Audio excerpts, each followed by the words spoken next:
করছি। তো দেখো আমি আজকে কাতলা মাছের পাতলা করে ঝোল করেছি, আর সেটাই তোমাদের সাথে একটু শেয়ার করলাম। তো কালকে যেহেতু শিবরাত্রি ছিল, কালকে তো আমি উপোস, তো কালকে আর কিছু খাওয়া হয়নি, সাবু কলা টলা খেয়েছিলাম। তো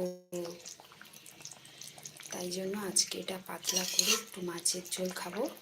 তো তোমরা কারা কারা খাবে তাড়াতাড়ি চলে আসো। আর সবাইকে বলছি প্লিজ প্লিজ আমার ভিডিওগুলো একটু দেখো, আর আমার লাইভটাতে পারলে একটু জয়েন করো।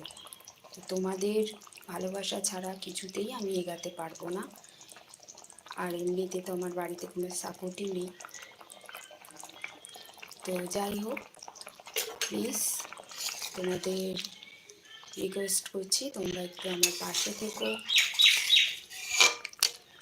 আর সবাই ভালো থেকো, সুস্থ থেকো। আর আমার মাছের ঝোলটা কেমন হয়েছে তোমরা একটু জানিও। তো আমার রান্না তো প্রায় শেষ। তো আজকের মতো এইটুকুনি বন্ধুরা, টাটা সবাইকে, সবাই ভালো থেকো।